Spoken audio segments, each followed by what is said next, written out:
Okay, so thank you very much for joining us this afternoon. My name's Rob Burley, for those who've not met me, and together with my wife Nikki, we set up Cornerstone nearly 7 years ago. And I'm delighted to have Natasha, our first guest speaker, for one of these webinars with me. So Natasha, please introduce yourself. Thank you very much, Rob. It's an absolute pleasure to be here with you guys today. My name is Natasha Parker, and as you can see from the slide, I'm a teacher, I'm a coach, and a few years ago, I trained to become a first aid for mental health instructor, and I set up Thrive for Life Hub earlier on this year.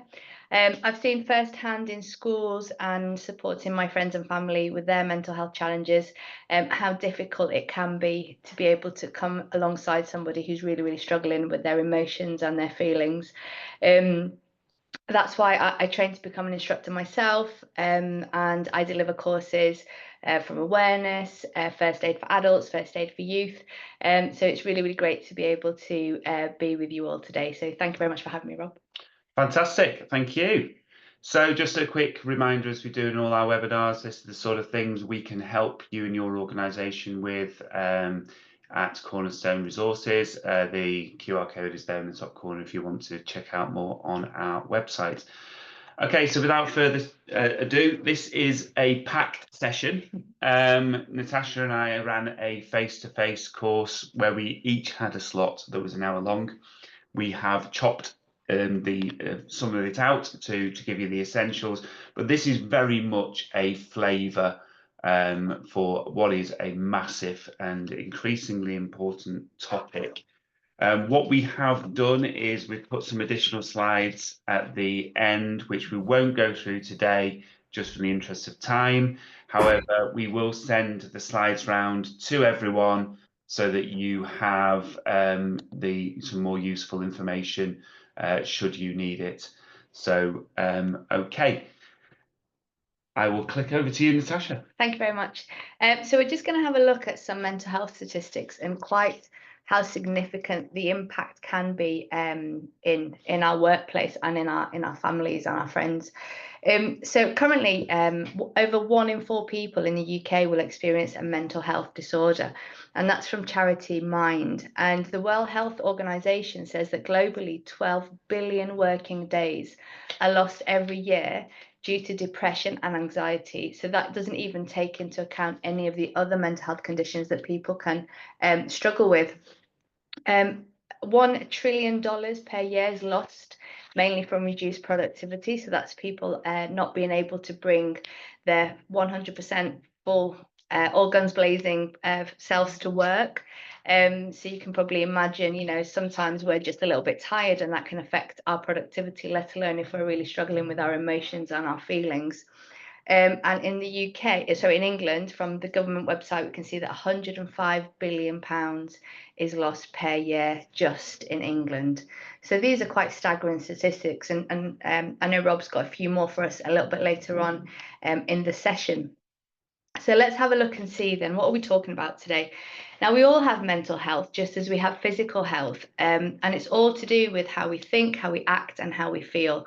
It determines how we handle stress, how we relate to other people, the choices that we make, and it can affect every single part of our life. Now, mental illnesses are more associated with distress and problems functioning in our day-to-day lives. So that's the difference between our mental health and our mental illness or ill health. A little bit like a physical condition as well. We can have really good physical health, and sometimes we can experience times where our physical health is not quite so good. So the term mental illness can cover a very broad range of mental health problems. And generally, as I mentioned before, it is more associated with distress and difficulties functioning in our day-to-day lives. Oops, sorry, I've gone the wrong way. Okay, so we've got a short video for you to have a look and see how our mental health is fluid and it's not fixed. So over to the... Like we all have physical health, we all have mental health too. And the key to achieving maximum well-being is to have an equal balance of good physical and mental health. When seeking to gain a better understanding of mental health, it is important to understand that there are 2 elements that impact mental health. These are mental well-being and mental illness diagnosis, both of which have a huge impact on a person's life. You will all find yourselves in one of the following 4 quadrants. A person with no mental illness or disorder and positive mental health. A person with no diagnosed mental illness or disorder, but who has poor mental well-being. A person with a diagnosis of a serious mental illness and who has poor mental well-being. A person with a diagnosis of a serious mental illness but who copes well and has positive mental well-being. We all exist in one of these quadrants at any given point and as a continuum that keeps on going and changes slowly over time, as does our mental health. This is a way to visually demonstrate how something as invisible as our mental health is fluid and constantly changing. This can be taken a step further through using the varying mood-coloured lines and sliders on both axes. You can be more specific and record the changes to your mental health over time. This is Nick. Nick has a mental illness diagnosis of post-traumatic stress disorder, putting him on this axis. And so he places the slider here. Today is a good day for Nick. He is managing things quite well. So for his mental well-being, he places the slider here. By drawing a line up and across from each slider, Nick can record where he is today.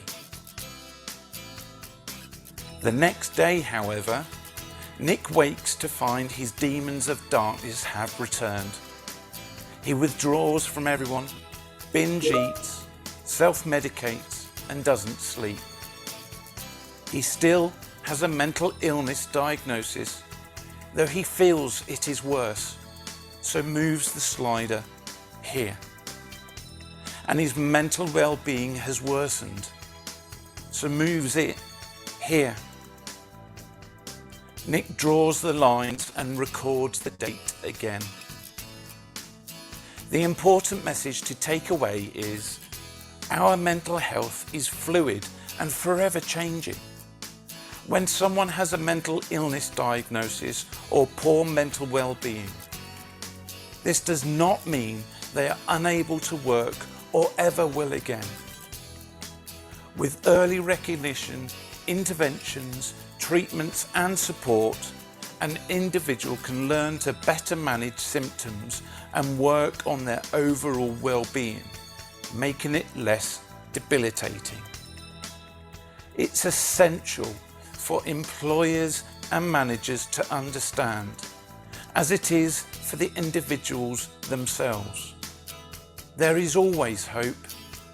There will be tough times, but you will become a better version of yourself, and you can achieve great things whilst proving to be an invaluable asset.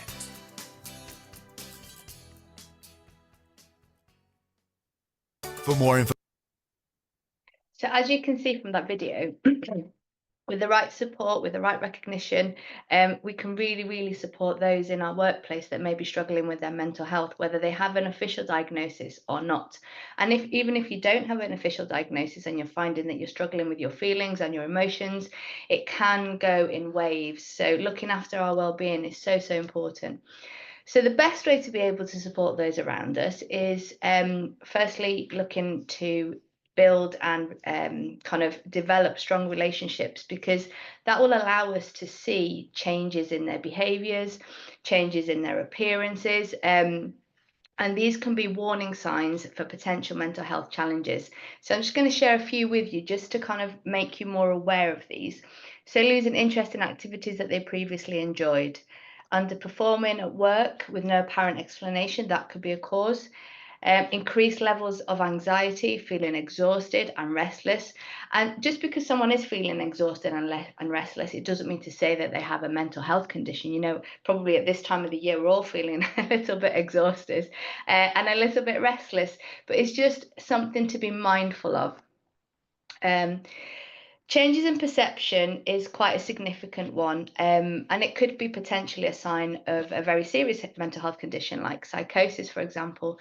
So that's really definitely something that you'd want to be kind of taking further and encouraging that person to make sure that they do go and see a professional. Isolating themselves, not wanting to socialize, changes in appetite, skipping meals, overeating, undereating, binging, not wanting to eat in front of people, perhaps at lunch times. And more significantly, you might even see self-harming behaviours such as cuts, bruises, unexplained accidents, and so on and so forth. Now, again, this is not an exhaustive list, but it's definitely something to be mindful of. And as Rob mentioned, obviously, these are all going to be sent to you. So I'm going to pass over to Rob now. Okay, so there's a few sort of general stats here, building on from what Natasha was mentioning earlier. I was going to do this as a true and false, but given we're a little bit behind, and I'll just say that these are all true, which is quite alarming, really, when you see the massive impact that poor mental health has on us as employers and employees. Okay, so I'm going to now focus a little bit more on stress at work. Stress at work is one of the most common issues that faces employers. And what I want to talk about today is, first of all, the legal obligations. You can see here on the slides that there are some legal requirements for employers in terms of a common law duty to take reasonable care of employees, provide them with a safe place to work and a safe system of working. And that's not just about, you know, a building site and classically not, you know, providing an environment where someone can get physically injured. It's also about, you know, managing people in an office environment and making sure that the work that they're given is reasonable, that it's achievable, and that they have, you know, systems to be able to perform that work in a reasonable, manageable way. There are also other legal obligations, such as the Health and Safety at Work Act, to protect the health and safety of employees. And if we click down to the bottom there, the Equality Act obviously provides means by an employer needs to consider reasonable adjustments where someone may be classified as disabled as per the definition in the Equality Act. So there's plenty of things here for employers to be aware of. Okay, so what are the possible triggers of stress? There are a number of different things that can cause an unreasonable level of stress in employees. Too many or conflicting demands. So if you've got too many priorities that all need to be achieved at the same time, or you have insufficient direction, insufficient control over how that work is done, or the decision-making process, these can absolutely cause stress. One of the things we often see when we're working with clients is that people don't know what is expected of them. So how can they be sure when something is done to the correct level, to a level that you as employer are happy with? And providing role clarity can often be a great sort of more rewarding atmosphere for people to work in. Internal conflict, poor communication is another trigger of stress. So if you've got an environment where it's actually really difficult to either resolve conflict, or the communication channels get broken down, which often happens as organizations grow. So what used to work no longer works. And that's why it's really important to keep on top of how you communicate with your teams and making sure that the same message gets out to all people who need to hear it. It could be poor working conditions. You know, I've worked in offices with you know, half the equipment's broken and dirty ceiling tiles and stuff. And you know what? It may sound a little bit of a silly comment, but it actually over time can be really quite stressful when you're working in an environment that is not fit for purpose. Lack of encouragement, so not recognizing good performance, but also actually not picking up when people aren't performing to expectations, can be a major source of stress.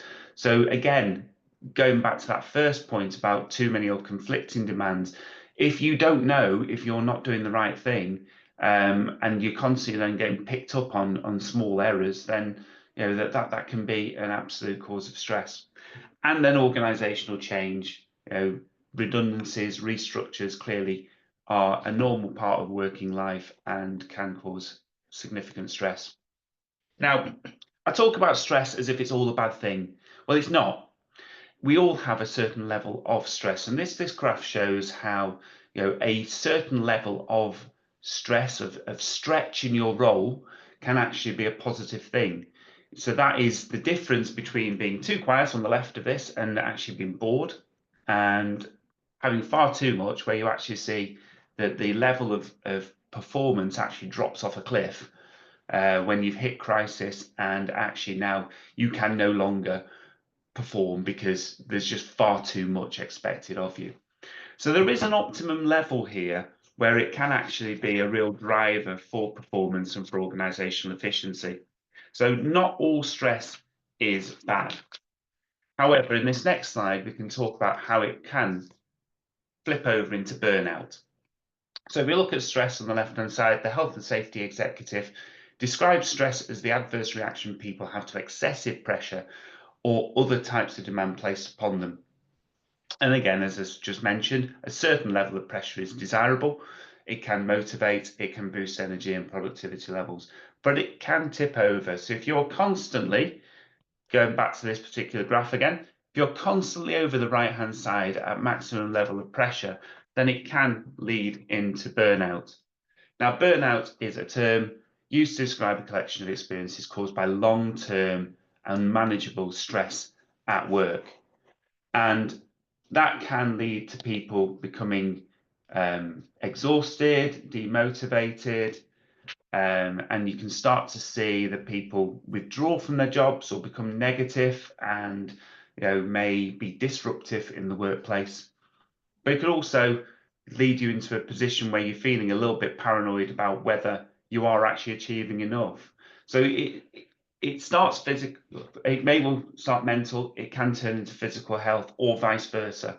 So you could start to see physical symptoms of burnout as well, exhaustion, not being able to get up in the mornings, insomnia, etc. This all can lead from that, and obviously it will impact on work performance. So what can we do to manage stress? Well, it starts right from the beginning. So first of all, setting people up for success, whether they're new into the organization, whether they're promoted, change into a new role, providing people with a clear induction, a clear job description, clear expectations, that they know who to go to get things done, is a positive introduction to a new role. It then clicks into every part of how you treat people, how you manage them on a day-to-day basis. So do you have, as a manager, employee regular check-ins? Do you talk about how work is going? If there are any blockers to achieving objectives, whether that objective is still relevant or whether actually there's something else that's more pressing that may be a renewed priority and some things fall away. But it's also a two-way dialogue. It's about building that trust in the employment relationship, which means it's not just manager telling employee what to do. It's employee being able to feed back to manager about, well, actually, have you thought about doing it this way? Or I have identified this as a potential thing we should be looking at. What do you think? So that two-way dialogue is really critical in performance management. Setting a positive culture. There's a saying that says that fish rots from the head, but equally, you can also turn that into a positive. So if you model the type of behaviors and leadership that you want from the top, you create an open management style that can create mutual respect and make it a much more rewarding experience coming to work, thus reducing stress. There are also things you can do in terms of training. So building resilience, we all will have periods of stress, and although that graph talks about, if you're constantly on the right hand side is a problem and can lead to burnout, there will always be periods where you fluctuate along that continuum. However, building resilience will help you to deal with those peaks in demand and will then help you to manage your stress accordingly. So it's not just about the employer managing stress, it's about the employee doing things that will help them to manage a stress environment. Then there's also encouraging people to be able to ask for support. So I'm struggling at the moment, can anyone help out?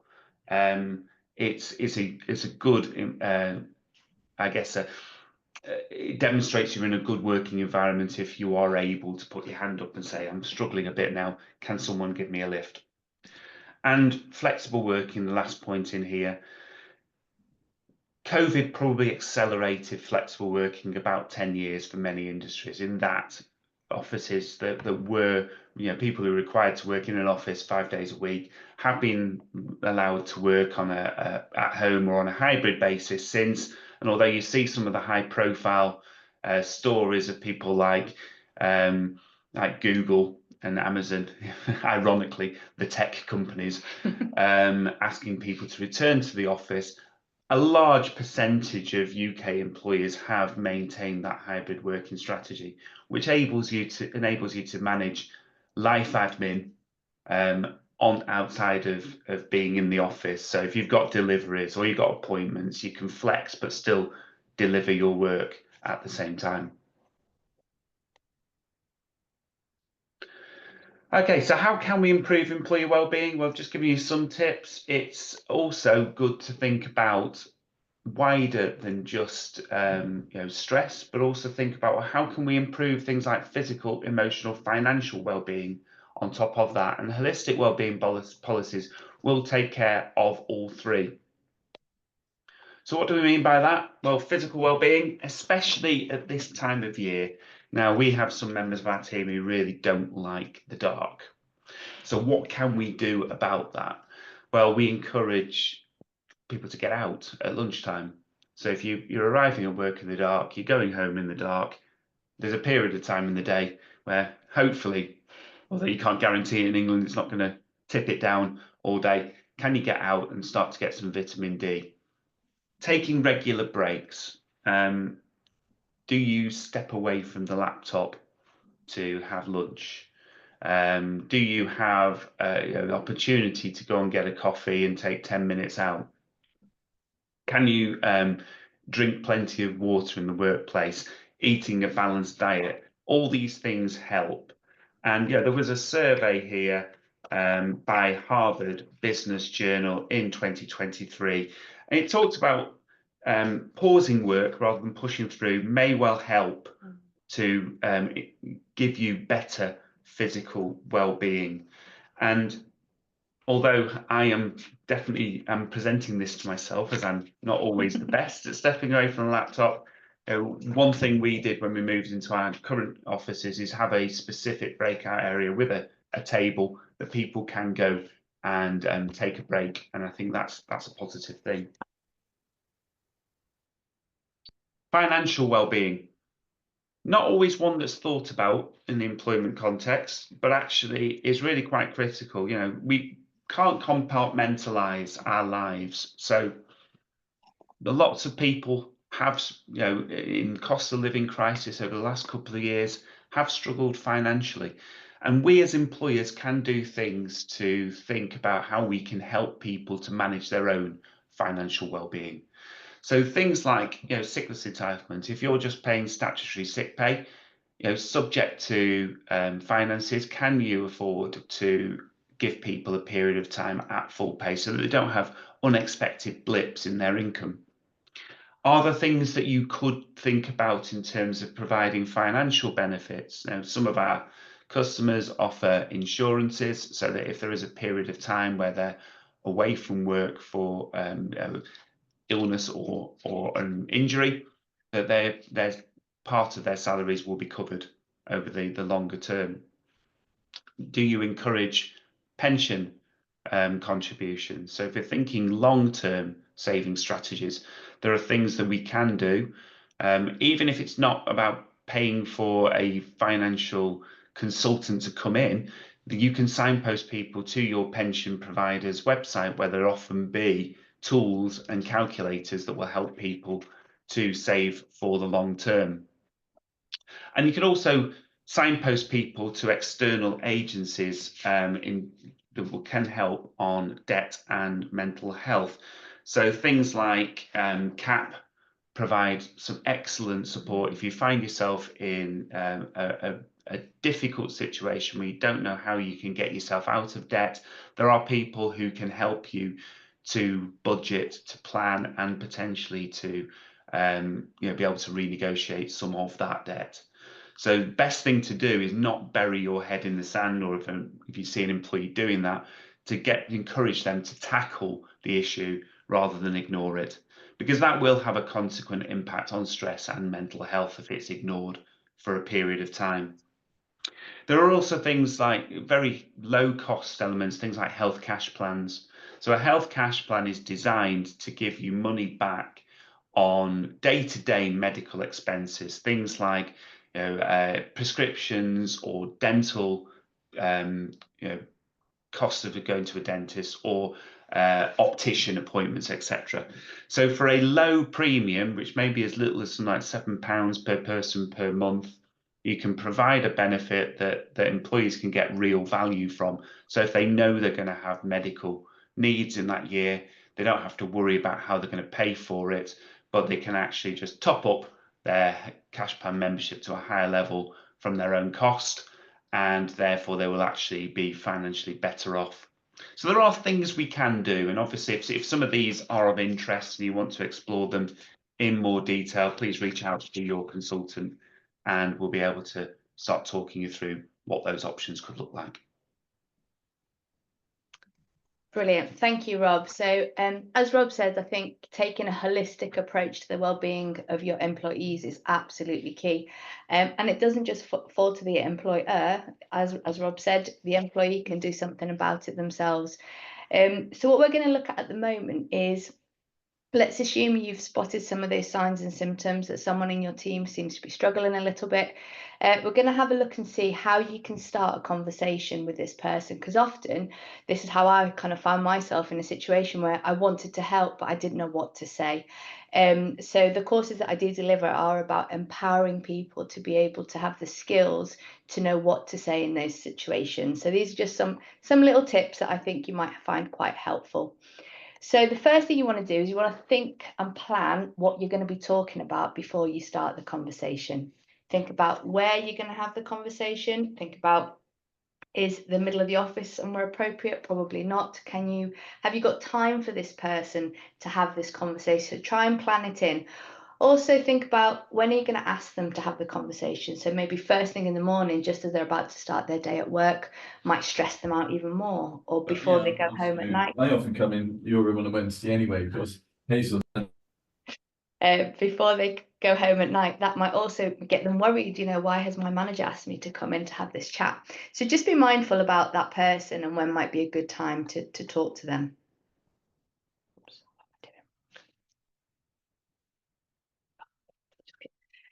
Think about asking open questions such as, how are you feeling?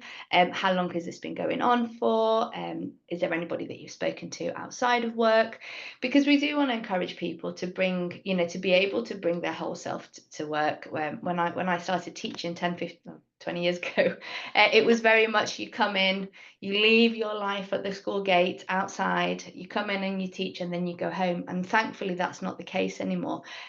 So being an employer that cares about the people that you work alongside is really important to how they're going to turn up to work and the kind of work that they're going to do and how invested they are. Listen carefully to what they're saying to you without personal judgment. Now, it can be really difficult for somebody to open up and talk about their emotions, especially if there's someone who's particularly quite competent or generally has their life, kept together pretty well. So just having that conversation will be quite difficult for that person. So listening carefully, and just be mindful about that, your reactions, your face, how you respond to that person. And we're going to look a little bit in more detail about specific things that we can do, but these are kind of like the opening key points to think about. And then we're going to look at providing advice and signposting to professional help. Unless obviously you're a trained psychiatrist or a counsellor or a therapist, it's not your role to fix the problem and help them. You want to be there and to support them, but ultimately, if professional help is required, then obviously you being able to support and to provide that information and to signpost can be really, really helpful. So non-judgmental listening is all about giving people plenty of time. Often we listen just to talk. So someone might share with you that this situation has happened with them at home, and that might take you to a time where that same situation happened to you, and you just want to say, oh my goodness, this happened to me, and this is how we resolved it, and we spoke to this person, and these are the steps that they took, and the problem had gone away. Now, that might not be the case for that other person. Everybody's unique, so you need to give them plenty of time to share with you what it is that they are going through. Listen carefully to the words that are being spoken. Allow time for reflection. If you think about a time when you were going through something difficult, chances are you weren't thinking clearly and your sentences weren't beautifully formed and all the words flew nicely. You might be feeling really, really nervous, so the words might be a bit jumbled and mumbled. It might be that you're upset when you're having this conversation, so it's in between tears and nose blowing, or it might just be that you've got racing thoughts and you just can't think straight. So just allow that person that time to reflect. I would suggest to kind of maintain eye contact or match eye contact. So if the person that you're talking to is looking at you and they're kind of getting feedback from you, then do the same. If the person that you're talking to is uncomfortable with eye contact, that's okay. Maybe walking side by side, out, just taking a walk, that's quite helpful as well. And then that other person might not feel quite so like the focus is on, you want the focus to be on them, but just be mindful about how you're sitting. So expressing empathy. Now, there's a difference between empathy and pity. So just, be mindful, be compassionate. You don't know exactly what's going on. They've only told you what they've told you. So there might be so much more going on behind the scenes as well. So just be mindful and try to not judge that person. Be aware of your tone of voice and of any cultural differences that you might have with the person that you're talking to. Keep an open body position. And the last one, which I think is so key, relay and summarize what they've told you. Sometimes you may have felt that you've said something and it's come out completely wrong and you're like, oh my goodness, I wish I could take all those words back. That might be the case for that person as well. So you can always just say, I just want to make sure that I've understood what you've said to me. You've said this, this, and this. Is that the case? It might be that in that first moment, they're not sharing enough of what's going on, or it might be that they're catastrophizing, so what they're saying isn't actual a real representation of exactly what's going on. So relaying and summarizing is always a really good kind of thing to do with whoever you're talking, especially someone who's opened up about having troubles with their emotions and their feelings. So reassuring and providing information is the next step that you would take to support this person. So let them know that you care for them and remind them that they're not alone. You can say, I'm not a medical professional. I don't know exactly how this is going to be kind of fixed. I don't know the ins or the outs, what you might need, but I am here for you. Reduce stigma. Let them know that it's okay to talk about feelings. And businesses in England in particular are getting so much better at this. We've still got such a long way to go, but reducing the stigma and encouraging people to talk about their feelings and the things that are going on in their lives is really, really important. Thank the person for coming to speak to you, because it's really hard, like I mentioned before, to talk about something that's going on in your life that can be really upsetting, it can be really distressing, it can be really scary. And it might be that they've tried to speak to you a number of times. They might be like, okay, Monday morning, I'm going to go speak to my manager. And they got to Monday morning and they were like, I'm not ready to do that. And then another day might come and you're like, okay, I'm going to do it at lunchtime today, definitely for sure. And then something happens at lunchtime, there's a meeting and that throws it. So it might be that by the time they've spoken to you, they've already tried 6, 7, 8, 9, 10 times. So do encourage them and do acknowledge that it's taken courage for them to come and open up to you. And also, do not make assumptions about their condition. So it might be that you might have experienced some anxiety in your life, or it might be that you know someone that perhaps has got OCD symptoms. It's not for you to diagnose what it is that's going on with this person. You are there to provide the support, to provide the reassurance, and to provide the information in order for them to get the help that they need. So, like we mentioned before, employers can have a huge impact on creating a positive mental health culture in the workplace. And these are just some of the examples of the things that you can do as an employer. You can develop a mental health action plan and policy, provide mental health training across your organisation. Feel free to contact me at the end of this call. And like Rob mentioned a little bit earlier, be mindful about the roles that have been assigned to the people in your organisation. Are they in the right place? Are they working to their best natural genius? Is their role fulfilling for them? So just make sure that you're having those check-ins, you're having those conversations, just as Rob suggested earlier on. So as an employee, what can you do? You can challenge the workplace. If something doesn't quite feel right, speak to your manager. If the language that's being used makes you feel uncomfortable about people's feelings and emotions, take that to your manager and speak to them about it. Build relationships, show an interest in your colleagues' opinions, in their beliefs, in their cultures. And finally, do build friendships. I work with some of my best friends at school, and I've met plenty of people that like, oh, I would never go out with the people that I work with. Oh my goodness, I just go in and do my work. But actually, you spend a lot of time with these people.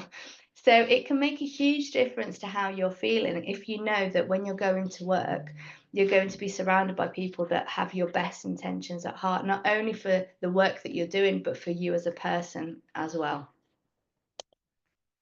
So these are some of the places that you can encourage your team, your work, your colleagues or your friends or your family, whoever might need it, to get professional support. So they can go to their local GP.